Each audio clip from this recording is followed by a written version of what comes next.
MRP passport কি এখনো চলবে নাকি বাধ্যতামূলক ই পাসপোর্ট করতে হবে?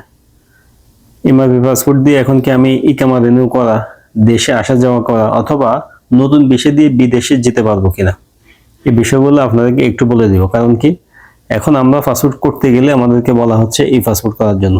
দেখতেছেন প্রত্যেক দিন, প্রত্যেক সপ্তাহে মানুষ রোদের মধ্যে দাঁড়ায় দাঁড়ায় কষ্ট করতেছে, ঘন্টার পর ঘন্টা সিরিয়ালে দাঁড়ায় থাকতেছে, তারপরেও পাসপোর্টের জন্য ফিঙ্গার দিতে পারতেছে না। এখন এমআরপি পাসপোর্ট এখনো যাদের বাকি আছে, যেমন আমার হাতে যেটা, আমার পাসপোর্টটা এখনো 28 সালের মার্চ মাস পর্যন্ত বাকি আছে।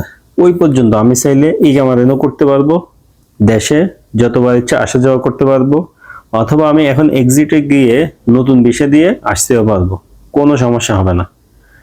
এখন যারা পাবেন, লাস্টে মার্চে যারা জমা দিয়েছেন তাদের এই এমআরপি পাসপোর্টগুলো কিন্তু দিতেছে। তারাও যদি পান, আগামী 5 বছর আপনি ইচ্ছা করলে সারা পৃথিবী ট্রাভেল করতে পারবেন, কোনো সমস্যা নাই। যদি সৌদি আরবে থাকেন ইকামা রিনিউ হবে, ছুটি আসা যাওয়া করতে পারবেন, এক্সিটে চলে গেলে এই পাসপোর্ট দিয়েই নতুন ভিসা দিয়ে আসতে পারবেন, কোনো সমস্যা নেই। নতুন ভিসা দিয়ে আসতে পারবেন, এটা বড় প্রমাণ। আমার এক ফ্রেন্ড এই যে আপনার মে মাসের শুরুতেই সৌদি আরবে প্রবেশ করছে, যে মাত্র 2 মাস আগে এক্সিটে গেছিল, সে নতুন ভিসা দিয়ে এমআরপি পাসপোর্ট দিয়ে আসছে মে 2026 কথা বলতেছি।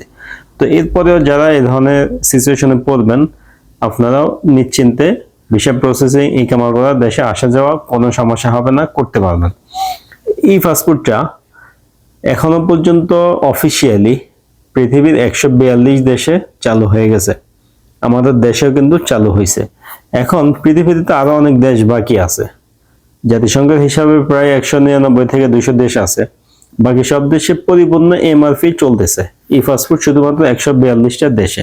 তো এটা ভাবার কোনো কারণ নাই যে আমি এমআরপি পাসপোর্ট আছে, আমি মনে হয় পৃথিবীর কোনো দেশে ট্রাভেল করতে পারবো না।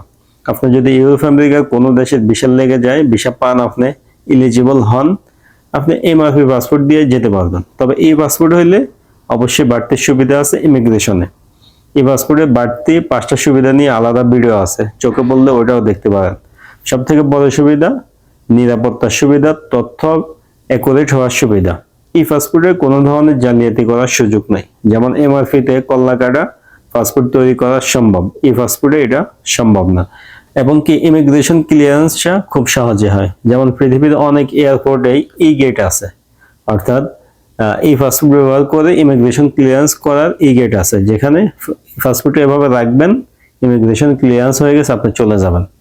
যেমন আমরা বাংলাদেশে গেলে বা সৌদি আরব বা বিভিন্ন দেশে আসলে আমরা কি করি, আমাদের ইমিগ্রেশন লাইনে দাঁড়াইতে হয়, অফিসারকে আমরা পাসপোর্ট দেই, উনি চেক করে কম্পিউটারে দেয়, যেহেতু এটা মেশিন রিডেবল, মেশিনে দেয়, তথ্য আসে, চেয়ারের দিকে তাকায়, পুরাতন পাসপোর্ট আছে কিনা সব মিলায়, এরপরে সিল দেয়, ক্লিয়ারেন্স দেয়। এই পাসপোর্টের ক্ষেত্রে কিন্তু এরকম না। এখন সৌদি আরব যারা নতুন আসতেছেন, জেদ্দা এয়ারপোর্টে কিন্তু ই গেট আছে, দেখবেন এই পাসপোর্ট যাদের একজন লোক চেক করে, এই পাসপোর্ট দেখলে বলে আপনি ওই দিক দিয়ে যান, সোজা চলে যান। অর্থাৎ ইমিগ্রেশন ক্লিয়ারেন্সটা খুব সহজ হয় এই পাসপোর্টের কারণে। তো যাদের এমআরপি পাসপোর্ট আছে তারা নিশ্চিন্তে আসা যাওয়া করতে পারবেন। তবে এখনই সময় আপনার সিদ্ধান্ত নেওয়ার, আপনার বর্তমান পাসপোর্ট নিবন্ধন অথবা এনআইডি তথ্য মিল আছে কিনা। প্রত্যেকটা ভিডিওতে বলি, আবারও বলতেছি, যদি বর্তমান পাসপোর্টের সাথে নিবন্ধনে কোনো মিল না থাকে, এদিক সেদিক হয় নামে, এখনই ঠিক করেন।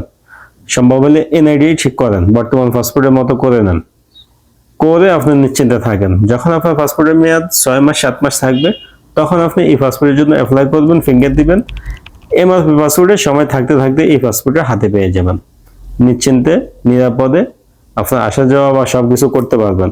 হঠাৎ করে সিদ্ধান্ত নেওয়ার কারণে এই পাসপোর্টটা দিতেছে, এমআরপি বন্ধ করে দিচ্ছে, হঠাৎ করে সিদ্ধান্ত নেওয়ার কারণে লক্ষ লক্ষ প্রবাসী ভাই কষ্টে আছে। বিশেষ করে সৌদি আরবের প্রবাসীদের এখন অবস্থা খুবই খারাপ। মানুষ গতকালকে একজনে, আমি আবেদন করে দিছি, সকাল 6টায় লাইনে দাঁড়াইছে, বিকাল 5টা বাজে উনি ফিঙ্গার দিতে পারে না, ফিঙ্গার না দিয়ে ফিরে গেছে। এরকম একজন না, অসংখ্য লোক আছে। এই কারণে এখনই সিদ্ধান্ত নিতে হবে। আর এই পাসপোর্ট যদি আবেদন করাইতে চান, আপনি ঘরে বসে থেকে আমাদের সাথে হোয়াটসঅ্যাপে যোগাযোগ করবেন, ইনশাল্লাহ নিরাপদে আপনার কাজটা হয়ে যাবে, নির্ভুল এবং বিশ্বস্ততার মাধ্যমে।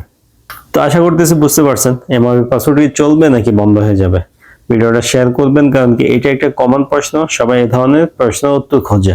ভিডিও দেখলে উনি কিন্তু বুঝতে পারবে উনি এমআরপি পাসওয়ার্ড ব্যবহার করতে পারবে কি পারবে না। ভিডিও ভালো লাগলে লাইক দিয়ে দিবেন। এই ধরনের ভিডিও আরো পাওয়ার জন্য চ্যানেলে সাবস্ক্রাইব করে রাখবেন। দেখা হবে নতুন ভিডিওতে। আজকে এই পর্যন্ত, আল্লাহ হাফেজ।